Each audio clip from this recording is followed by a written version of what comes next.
A matéria que nos traz hoje a debate prende-se com a comissão de inquérito requerida, cujo objeto se debruça sobre o contrato de concessão de serviços públicos denominado a Administração e Exploração da Zona Franca da Madeira ao Centro Internacional de Negócios da Madeira e a aquisição do capital social da Sociedade de Desenvolvimento da Madeira, SDM-SA.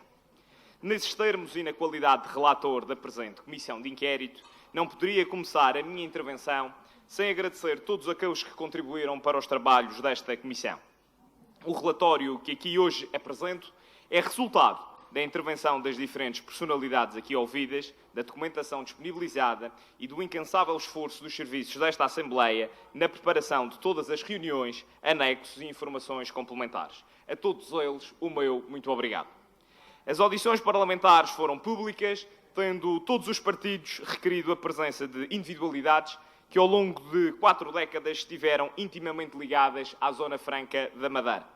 O presente relatório retrata também aquela que foi a evolução de um instrumento de financiamento da economia regional, conquistado já depois da autonomia política da Madeira, tendo a sua concretização correspondido ao desejo de diversas gerações em diversificar as fontes de financiamento da economia regional.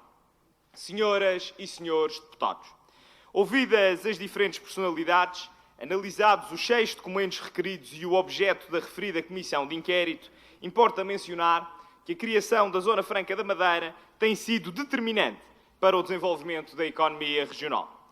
Dos trabalhos desta comissão, concluiu-se que a opção de constituir uma sociedade de capitais mistos, SDM-SA, com gestão privada, foi determinante para que esta fosse a única praça financeira a obter lucros em Portugal.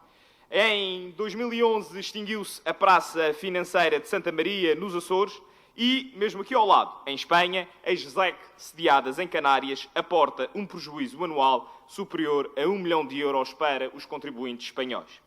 Fruto da nossa opção, da opção de uma sociedade de capitais mistos, a Zona Franca é hoje responsável por mais de 6 mil postos de trabalho, diretos e indiretos, com remunerações acima do salário médio, sendo ainda um contribuinte líquido do orçamento regional. Também se concluiu que a perda de competitividade da Zona Franca da Madeira não resultou apenas das necessidades europeias que em muito a limitaram, mas também da falta de apoio dos sucessivos governos da República, que sempre resistiram a reconhecer a Zona Franca como um ativo estratégico da economia nacional. Esta é também uma oportunidade para relembrar que os trabalhos desta Comissão concluíram que diversos políticos nacionais usaram a Zona Franca como arma política ou partidária na busca de um mediatismo e populismo fácil, conotando-a negativamente, por diversas vezes e sem qualquer justificação, com as praças de offshore. Essa perseguição política, além de causar enorme instabilidade e incerteza ao centro, beneficiou diretamente praças estrangeiras. Dos trabalhos desta Comissão, concluiu-se que durante os 30 anos da primeira concessão da Zona Franca da Madeira à SDM, apesar das condicionantes já descritas, a competência e a excelência desta empresa permitiram que a região recebesse um total de 63 milhões de euros para um investimento inicial de 940 mil euros. Ou seja, o mesmo é dizer que o investimento público regional foi multiplicado por 67 vezes. 67 vezes! E que a região teve uma rentabilidade anual de 2 milhões e 100 mil euros durante a primeira concessão. Terminada a concessão e perante os factos mencionados e atendendo à estabilidade e qualidade da gestão promovidas pela SDM-SA ao longo da primeira concessão, o Governo Regional da Madeira entendeu que perante as provas do conhecimento e o know-how específico acumulado que garantiram uma operação de sucesso, a defesa do interesse público estava assegurada, mantendo a SDM-SA à frente dos destinos da Zona Franca da Madeira. Resulta dos trabalhos desta Comissão que o Governo Regional da Madeira, para aferir a legalidade da sua opção, constituiu um grupo de trabalho que solicitou um parecer jurídico à Sociedade de Advogados de Eduardo Paz Ferreira e Associados, cujas conclusões serviram de fundamento para o enquadramento jurídico da concessão da Zona Franca da Madeira. Importa também referir que Eduardo Paz Ferreira, professor catedrático em Direito da União Europeia e das Finanças Públicas, é autor da conclusão de que não existe, e cito, melhor empresa apetrechada do que a SDM para, no momento imediatamente posterior ao termo da concessão, satisfazer as exigências especialmente elevadas e extremamente específicas da gestão da Zona Franca da Madeira, o que justifica a escolha do procedimento de ajuste direto. A Comissão concluiu, com base nos parceiros técnicos mencionados, que o Governo Regional da Madeira, por decisão do Secretário Regional das Finanças à altura, Dr. Rui Gonçalves, optou pelo procedimento de ajuste direto da concessão, pois só este procedimento permitia garantir à região aumentar os seus ganhos, quer em termos de taxas de licenciamento, quer a título de dividendos, enquanto acionista da concessionária, por via do aumento de capital, sem perder as vantagens advenientes de uma gestão privada. Avaliada a ação do Governo Regional, concluiu-se que este tomou a decisão que melhor acautelava o interesse público, reforçando-o, uma vez que a nova concessão aumentou a comparticipação regional no valor das taxas cobradas através do aumento das receitas públicas, uma vez que, fruto desta decisão, a SDM entregou à região, desde 2017, em apenas 4 exercícios, 17.720.000 euros. Repito, 17.720.000 euros, o que representa uma média de 4.430.000 euros, por comparação ao investimento da região de 2.200.000 euros. Isto significa que, em 4 exercícios, houve uma multiplicação do capital investido por mais de 8 vezes. Acresce a tudo isto que só esta decisão garantia que a região passaria a oferir 15% das taxas de licenciamento e 48,86% dos dividendos da SDM, face aos valores de 10% e 25%, respectivamente, da primeira concessão. O mesmo é dizer que a região duplicou, quer nas taxas de licenciamento, quer através da distribuição dos dividendos, os seus ganhos. Importa também ainda referir que esta Comissão concluiu ainda que, do ponto de vista sancionatório, os membros do Governo Regional da Madeira envolvidos no processo, em especial o Dr. Rui Gonçalves, autor da decisão, foram ilibados de qualquer responsabilidade pelo Tribunal de Contas, na medida em que é o próprio Tribunal que conclui que os membros do Governo, e cito, decidiram de acordo com a informação que lhes foi presente. Importa esclarecer também que a Zona Franca não foi alvo de qualquer processo contra o nacional.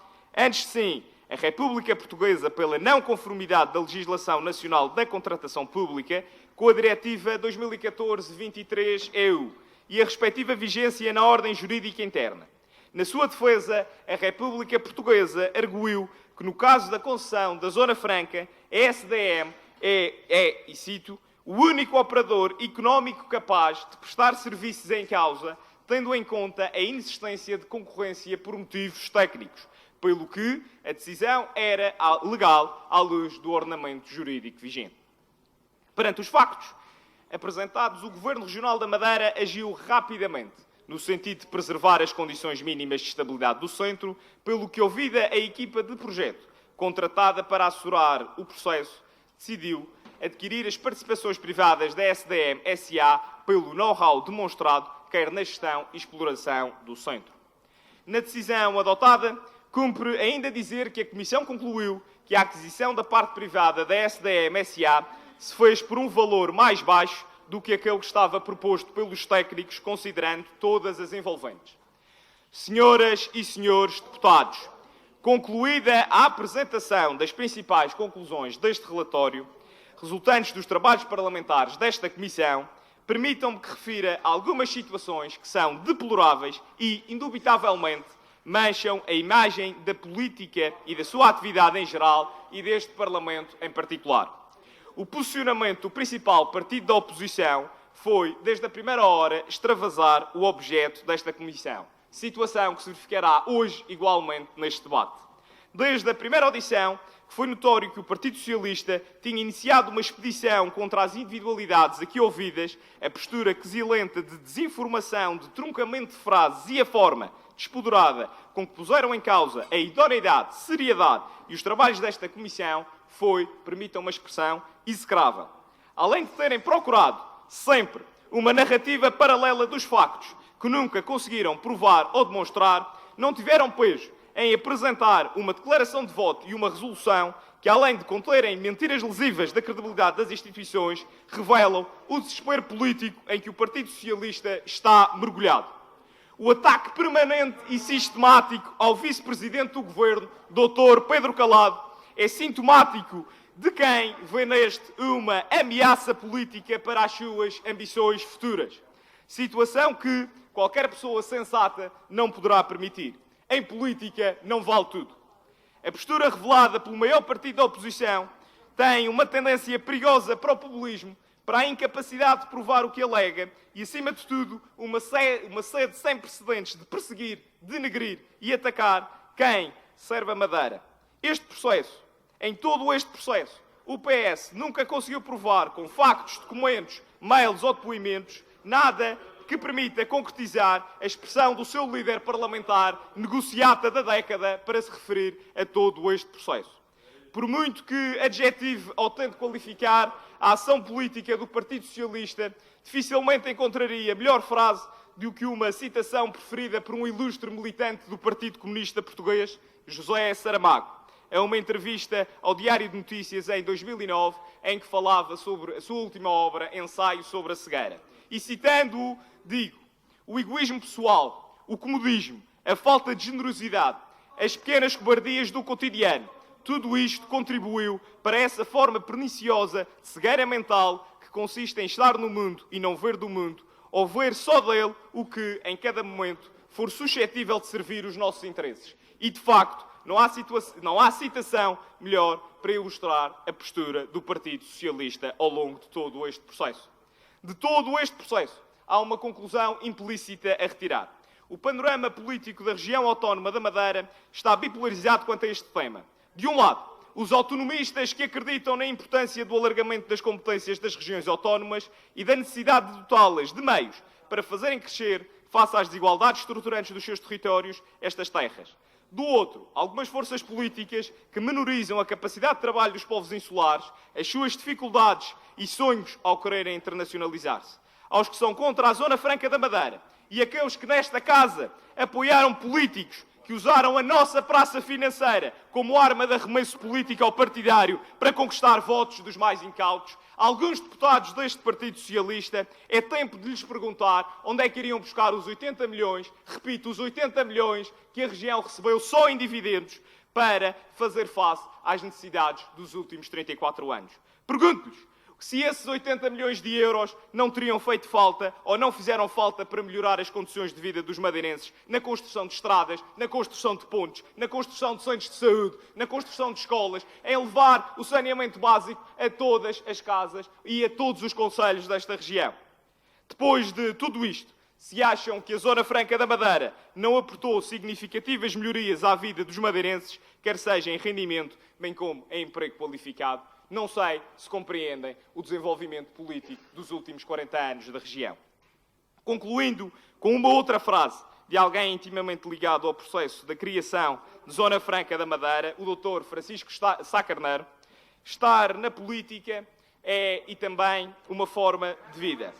Ética é estar à altura daquilo que são, peço desculpa, mas ética é estar à altura daquilo que nos acontece. Por isso mesmo, os madeirenses sabem que poderão continuar a contar connosco, com a nossa ética, integridade, abnegação, na defesa intransigente da autonomia, da liberdade e do progresso desta terra. Exatamente porque o nosso desígnio é estar à altura daquilo que os madeirenses aspiram, pena é que nem todos tenham a mesma ambição. Muito obrigado.